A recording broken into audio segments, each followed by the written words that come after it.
Hey guys, Lee with LG Speed and Custom here, and in this video we are installing this 4-link suspension in Steve's 1950 Meteor.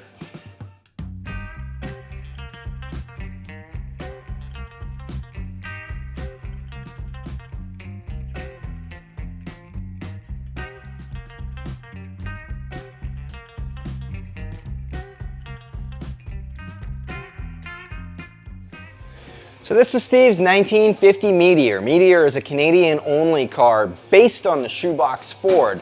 This one is taken apart far enough that there's no distinguishing Meteor features on it, but they're pretty cool, unique cars. So it's been chopped. It was chopped a long time ago by the Vancouver legend Norm Abram. All oxyacetylene welded, gas welded, hammered out. Awesome chop on this car. Steve bought it, I don't know, a year ago or so, and he's been plugging away on it. And he got to the rear suspension. Thought maybe the rear suspension might be a little more than he wants to take on himself, so he brought it over here, and we're gonna put some Slam Specialty airbags in, along with a 4-link and a C-notch. Steve already started welding the C-notch together, and that's when he decided that maybe he should pause and seek professional help, which is, I mean, that's what we're here for, so we can continue on for this. The sheet metal is all cut out inside the car already, so it should be pretty straightforward. The original leaf springs are gone. The original rear end is gone. This is a Ford 8-inch. So we'll probably start by making sure that the wheel is correct, that the wheels are in the correct spot, and then we'll go about fitting all this in to make it work. This is a triangulated 4-link. I believe it's a Gambino kit from Gambino Customs. So it's a triangulated 4-link, and the upper 4-link bars are shorter than the lower 4-link bars. I might change that. I know a lot of people when they run the triangulated 4-links, the top bars are shorter than the long bars, or bottom bars, but I prefer to make them all the same length, because if your 4-link bars, if your bottom bars and your top bars are the same length and at the same pivot points, you can get full suspension travel with 0 pinion angle change, which on a car with airbags, you know, that's ideal. So we might modify it a bit to achieve that. But for starters, I think we'll pull the front seat out so we got lots of room to crawl around and work in there, get the wheelbase where it needs to be, and just kind of start fitting things and see how it goes.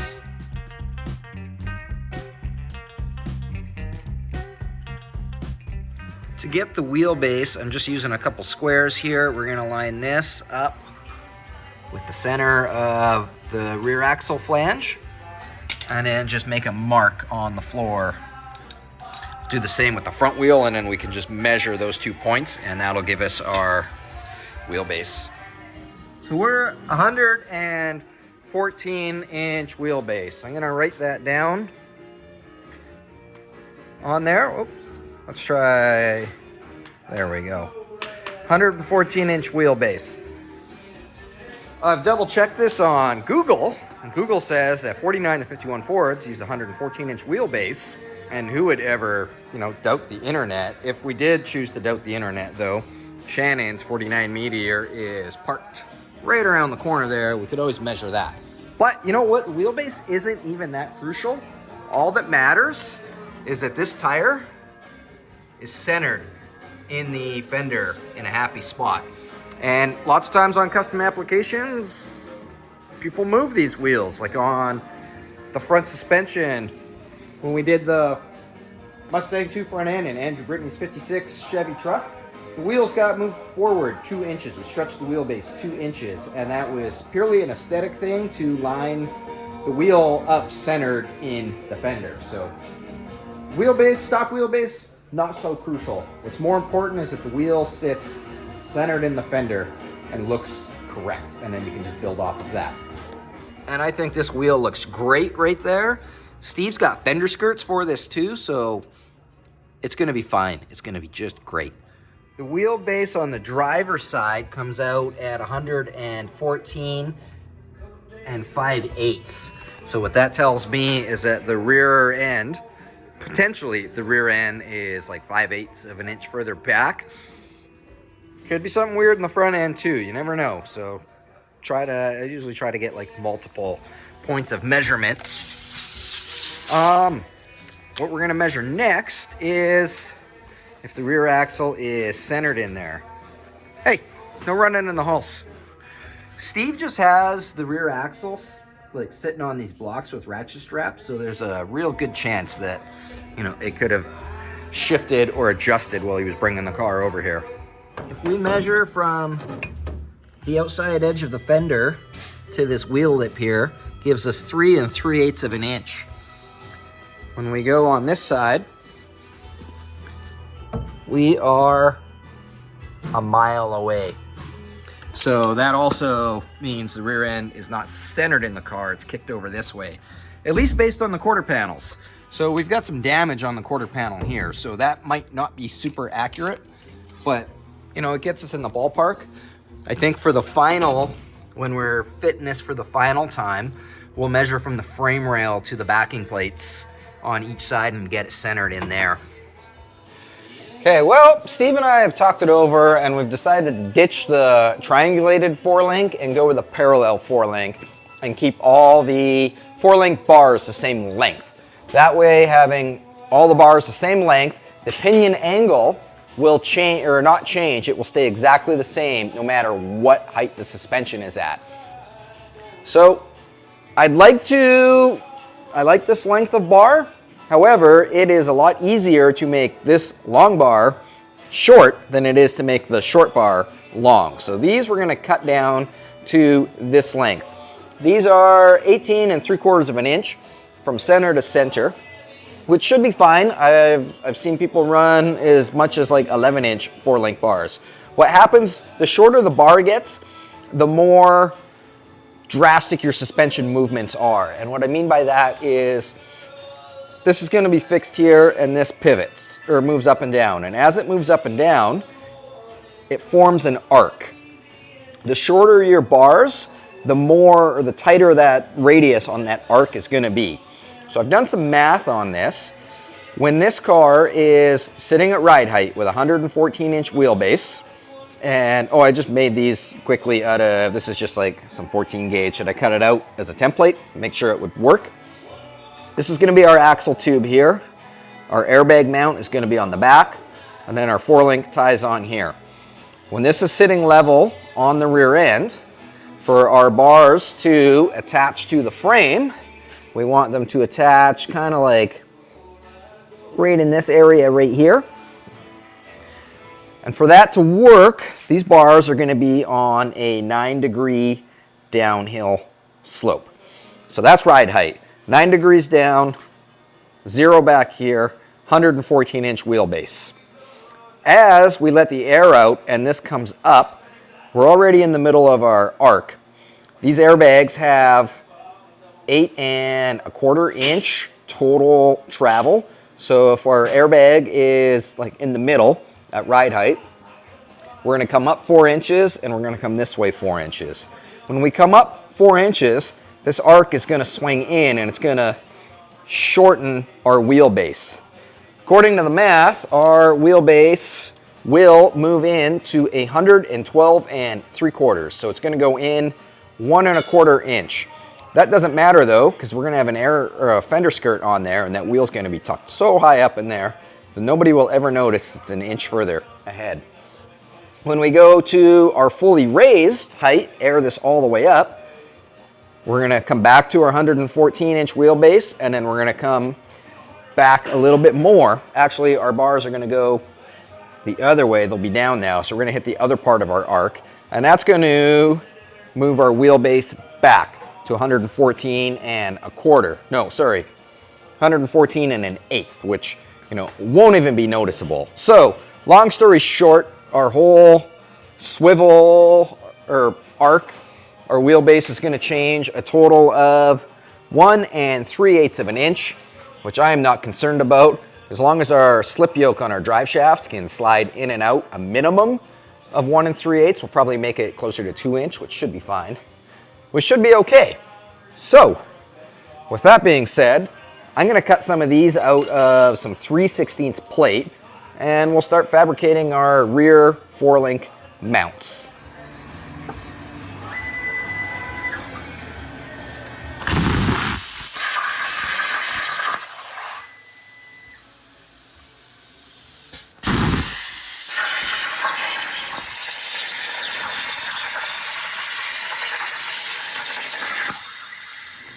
I've got these all cut out now, and then I also went ahead and cut this guy out. This is going to be our airbag mount.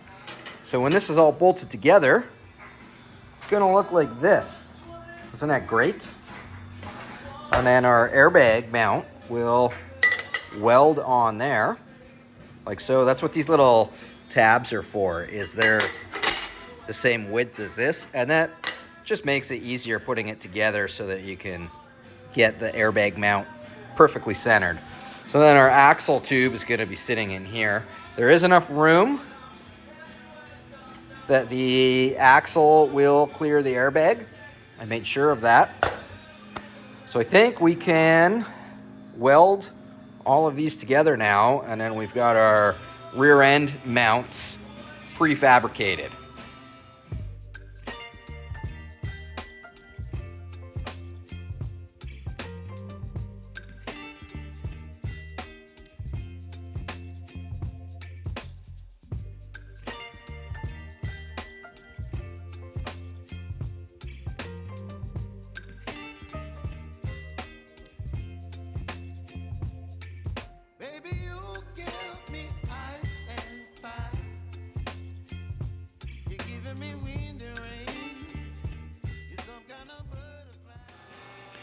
Those are all welded up, and I got this one kind of mocked up again.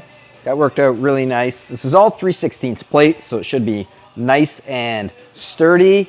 I didn't get carried away welding back in there. There's not a lot of side-to-side movement on there. I mean, at the end of the day, it's only a single 3/8 bolt that actually holds that in there.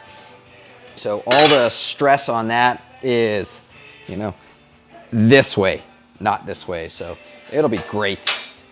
Okay, now we need to, there's two things we still got to do. We got to build our front mounts, and we also got to shorten these. So I'm not sure which one I'm going to do yet. I'm going to have a coffee first, because that's important. Stay hydrated. So I've decided to make the front one. We're going to start with, we're just going to make 4 of these tabs, and this is going to be lower control arm and upper control arm, and then we'll go from there. I got an idea in my head, but I'm mostly just kind of winging it.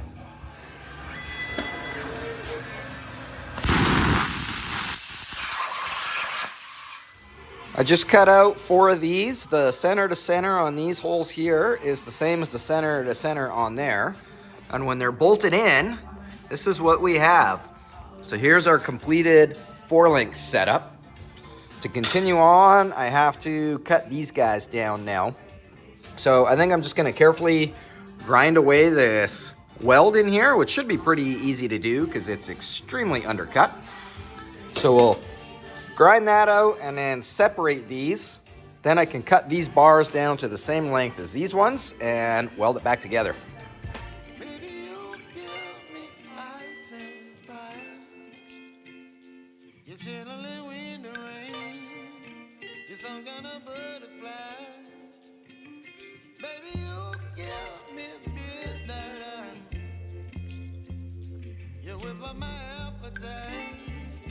Don't leave me high and dry. Baby, you give me ice and fire. You're gentle and wind and rain. You're some kind of butterfly. Baby, you give me midnight. You whip up my appetite. Don't leave me here high and dry. Oh. Well, those came apart really easy. I've got a bolt in this end to hold these both at the same point, and we're just gonna line this up with where our weld is. Transfer that across, and now we know where to cut.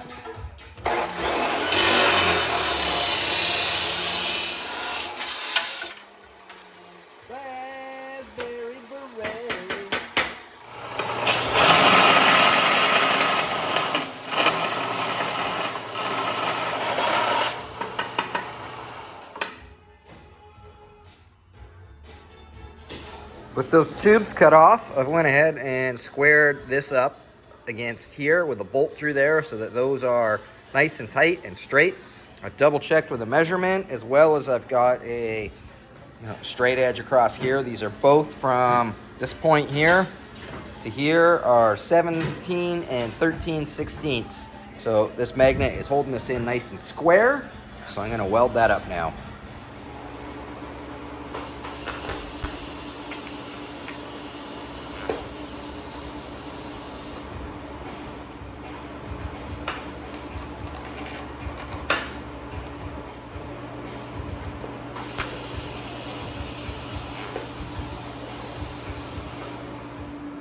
These are both tacked. I'm gonna go ahead and weld them up now. Did anybody notice in that last clip when I tacked these that the lights on the little Milwaukee power tools there turned on? That was so weird. These are all welded up now. The two that I welded, I just chased them with a tap just to clean up any distortion on the threads. If we take our square and square up the back and come across to the front, we are all the same length now. So I think our 4-link fabrication is pretty much as far as we can go at this point. We're gonna lift the car up in the air now, get our rear end centered and our wheelbase squared up, and then we can start fitting this to the car.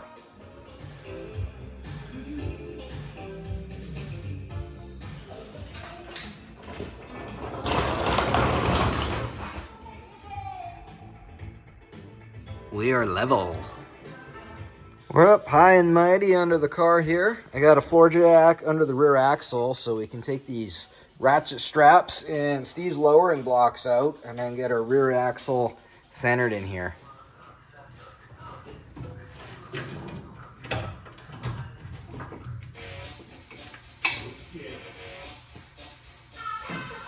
I got the power. All right, we're loose. Okay, we've got 5 inches from the back side of the rim to the frame rail.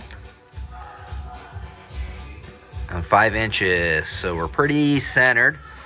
Steve said he marked the center line on here, which I'm assuming that's the axle center line there. We got another one here. So Steve wants his ride height to be 1 inch lower than where it's situated right now. So rather than whittle these blocks down 1 inch, I am not a carpenter, by the way, I am just going to make a new fixture. It's got a little center line so we know where the center of our axle is going to be. The axle tube will sit in there, and then we can just kind of tack these to the axle and tack these to the bottom of the frame, and it'll hold the rear end in place while we fit the 4-link.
Yeah. All right, so I put these little notches in here to represent the center, and we've got our center lines that Steve left on here. So I think I'm just going to fit that in there and then probably tack it, and then we can jack the rear end right up into it. So I've just got these just C-clamped in place for now. I don't want to tack them yet. We're going to jack the rear end up and get it in place, and then measure our wheelbase just to make sure that these lines Steve made are in fact the correct lines. Not that I'm not trusting Steve, it's just this one, they're made out of chalk, and that one was kind of smushed and Yeah. Just like before, I just used a square and a straight edge to go to the center of the hub. And that gives us 114 inches. Perfect. Sorry I ever doubted you, Steve. And more importantly, when we stand back, so yes, this will be our driving around ride height, not aired out, but cruising height. Our wheel is centered in the fender.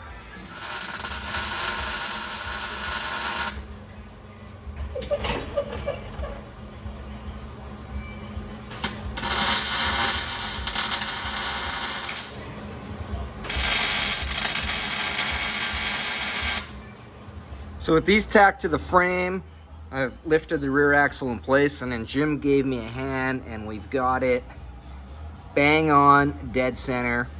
Take this T-square over to the other side.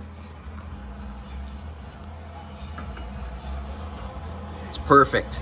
That only took like 18 and a half tries before we got it dead center. We'd move it and it would go 1/16 of an inch too much that way, and then a 1/4 inch too much this way, and back and forth and back and forth and back and forth, and finally we got it. So now we got to set our pinion angle, and once we get our pinion angle set, we're going to probably put a couple tacks on here and a couple tacks on here, and then our rear axle will be held permanent in place where it needs to be. So pinion angle is a big subject on the internet. A lot of people really overthink pinion angle. Oh, it's got to be 3 degrees this way and 3 degrees that way and 0, and compensate for this and compensate for that. No. All that matters with pinion angle, it is literally this easy. You find out what angle your engine's at. Here, let's stick it on here because it's a little bit. Okay. What do we got there? 82. Let's get it square. 82.8 degrees. 82.8. We need our rear end at 82.8 degrees, and everything's happy. All that matters is whatever angle your engine is on, your rear end is on the same angle. That's it. That is all that matters on pinion angle. You don't need 3 degrees pointing down. That is strictly for a race car application where you would have it 3 degrees pointed down, so that when you accelerate off the line and you've got 1,000 horsepower going through there, and all that force causes all those bushings to compress and twist a little bit, and it goes a little bit up like that.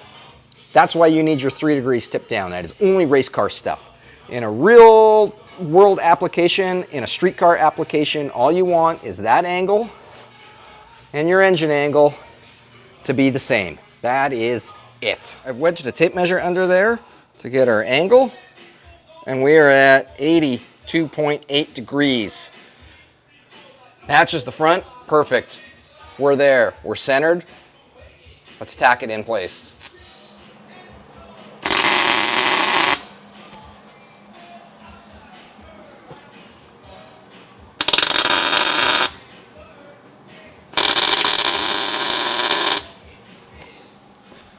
All right, wheel 4, tack welds. Hold the rear axle in place. Yeah. Okay, what's our angle finder reading? 82.9. Oh, 82.8. Perfect.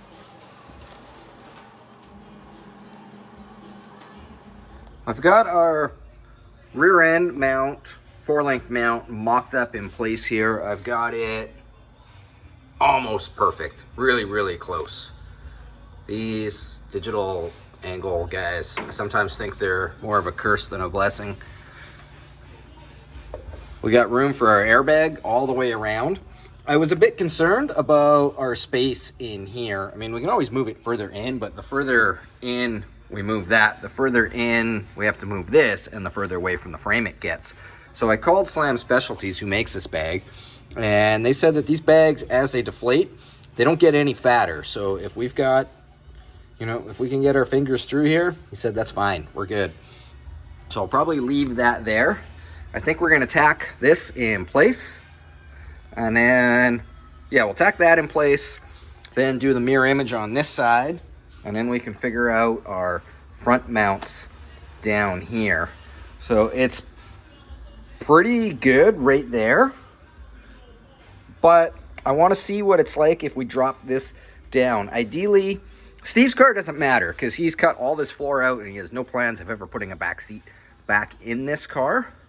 But I would kind of be okay with duplicating this and putting it in Shannon's 49 Meteor. And that car does need a back seat, so it'd be cool to keep this the same height as the frame rail, which I think might be doable as long as this doesn't hang down any lower than the frame down here. We should be okay.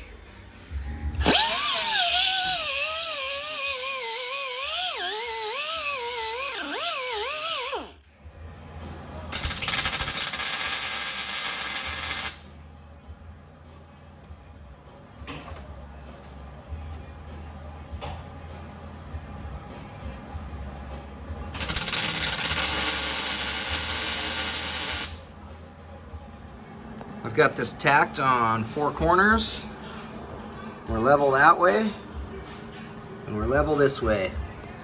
Gonna do the mirror image on this side now. We are, from this point here to here is 5 inches. I don't know if these are exactly the same now, so I'll take another measurement from here to our frame rail and make sure that we're the same on this side. We started fitting the other side, and we're hitting the spare tire well, so we're gonna have to cut this out a little bit. We gotta cut this side anyways, because this is gonna nick the airbag. So I'll grab a zip disc, I guess, and start slicing.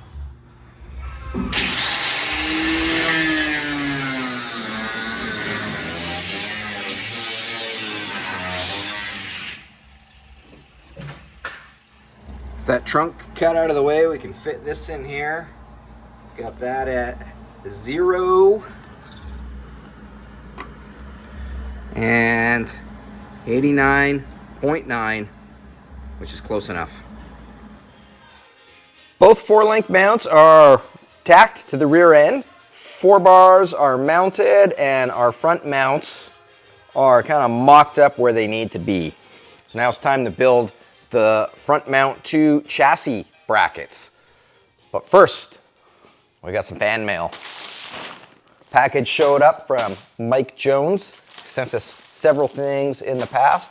For you regular viewers of the channel, he's the one that sent us the lifetime supply of paint stir sticks. So let's see what he sent this time. All right, what do we got?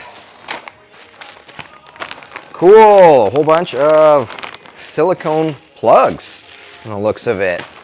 So these are high temperature masking supply, silicone rubber cap assortment, 80 pieces, 330 seconds to 3/4 inch diameter, heat resistance to 600 degrees Fahrenheit. This is awesome.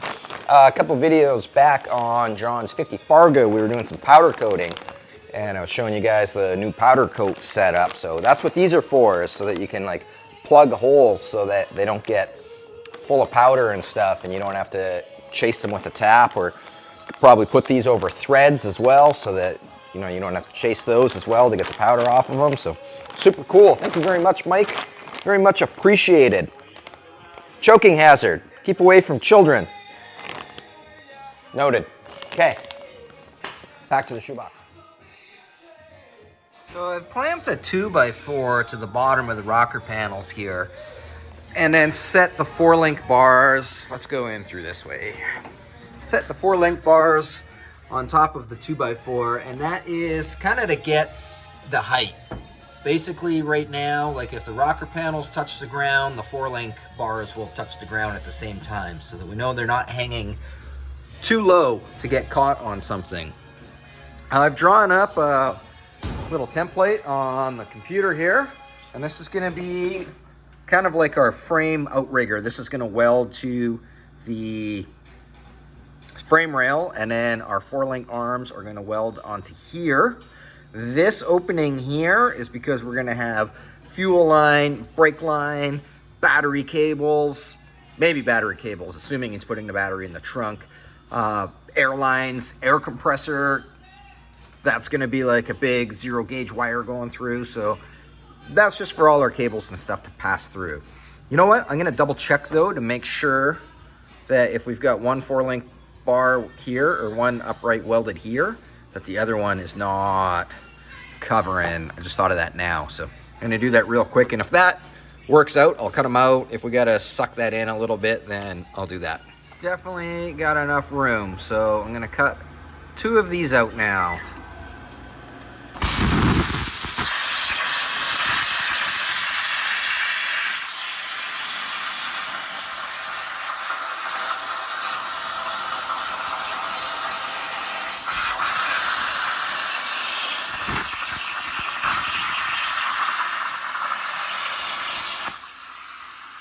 Seconds later, it's done.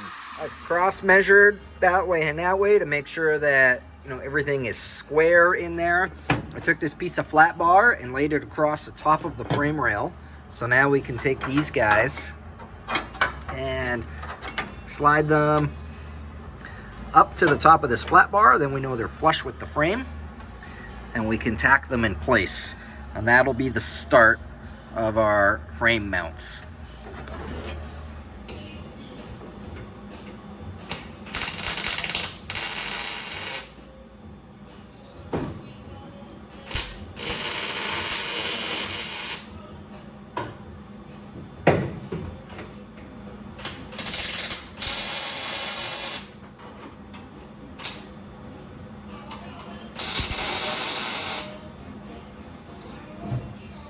Those are both tacked in place, and we are level across the top.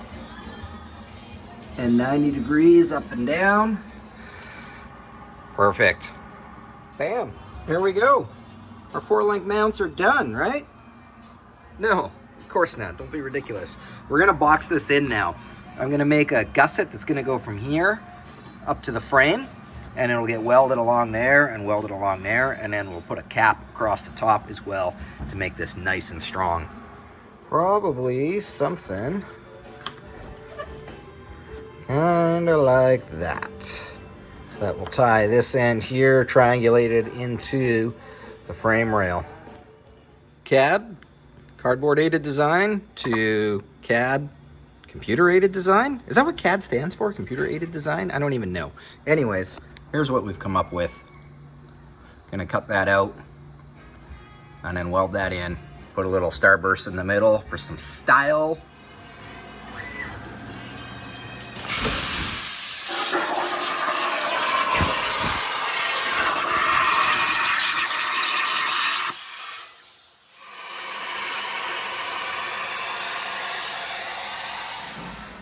Perfect. All right, we're gonna weld these in now. I've already welded the backside of here because once this goes in, obviously you'll never be able to get in there and weld it.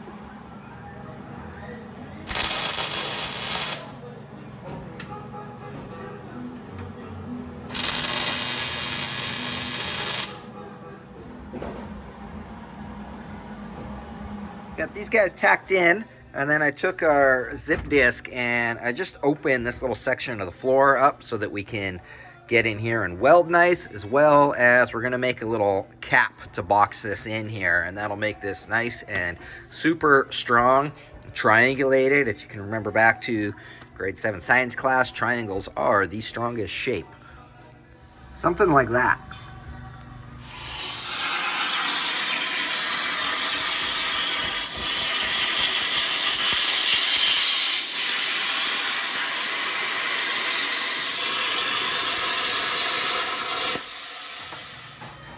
So those are gonna sit in there like that. Before I weld these in though, I'm gonna take these bars out and weld up as much on the inside as I can. Then we'll weld these in.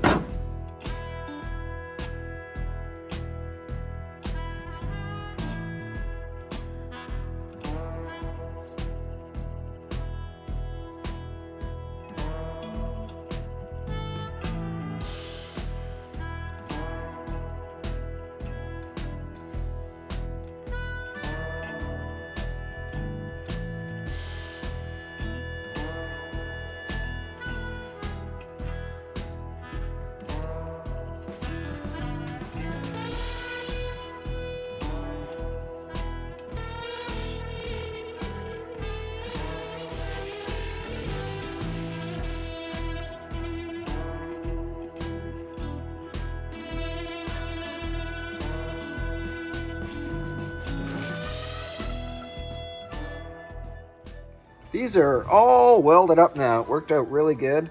So you're probably wondering why. Like, remember I made that hole for our fuel lines and brake lines and air lines and stuff to run through, and I did not put it on this side.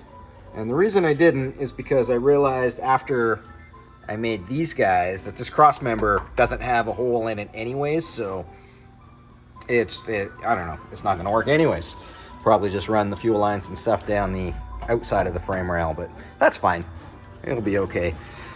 So those are 8,000 degrees, so we'll probably let those cool down. And I think while they're cooling down, maybe we'll bust our tacks off here and here, and then we can get the rear end out, put it on the bench, and weld all this up.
Everything's all fully welded on the frame and the rear axle. So I've rolled it back underneath and bolted it back on. Just for fun, I want to try an experiment. So the rear end is like sitting on the ground right now. There's no way the car would ever be this high in a real world application. But just for fun, I want to see our pinion angle and how much it changes as I jack the rear end up in place. It's currently at 4.3 degrees. Okay, I've got the camera set up on the tripod there. I'm gonna lift the rear end up and you guys can watch the pinion angle.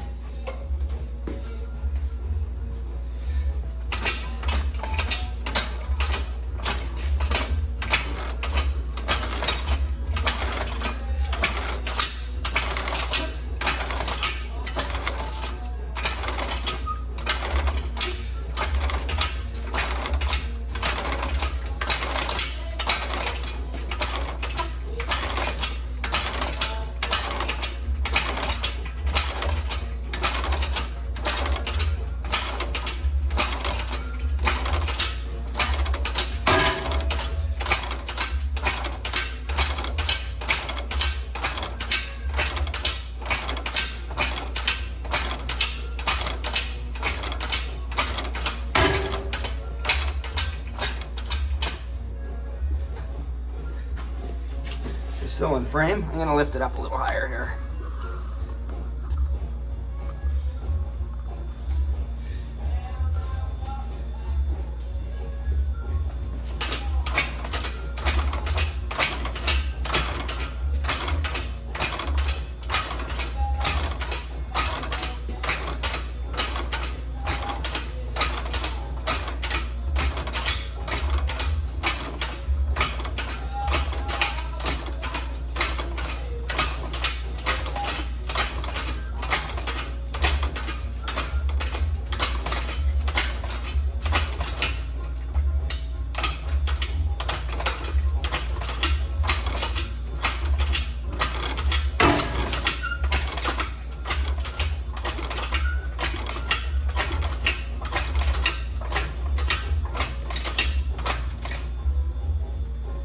So all the way down, we were at 4.3, and as soon as I put the jack on it, it moved to like 3.8, and then just kind of fluctuated between 4.3 and 3.8 all the way up, which I'm going to assume is just from the angle finder itself wiggling around as it's going up, because if I spin the wheel here, you can see it kind of fluctuates from 3.8 to like 4 point something, just by spinning this. That's the rear end not even moving. So I think that's just the angle finder jiggling around, getting all weirded out. But the point is, like, we went from down here all the way to up there, and we're basically exactly the same. So there's our 4-link, pretty much like 90% done. These are still not tight. I'm not gonna tighten them right up until Steve has it, because he's gonna take it all apart to paint it anyways. There's one very important piece left on the 4-link though, and that's a panhard bar. Right now there is nothing stopping the rear end from swaying back and forth. That's one of the advantages of a triangulated 4-link, is the triangulated 4-link has that built into it, so it can't move back and forth. But what we're gonna do is we're just gonna put a panhard bar in, just a nice simple panhard bar. However, we can't do that yet because we have nowhere to attach it yet. We're gonna be cutting all this out and putting a C-notch in here so that this will go considerably lower. And the panhard bar is gonna get welded somewhere on that C-notch, as well as our upper bag mounts, because right now our bags are just going into nothing, so we still gotta do all that. We're gonna do all that though in another video. So make sure to subscribe and hit notifications so that when that video comes out, you know all about it. If you learned anything from this video and you want to say thanks and support the channel, please check out lgspeedcustom.com. We've got all sorts of LG Speed and Custom merch on there. Really appreciate the support. That's kind of what helps, what makes me want to make videos for you guys. So anyways, yeah, step 1, parallel 4-link, done. Step 2, coming up, C-notch. Thanks everybody for watching. We'll see you on the next video.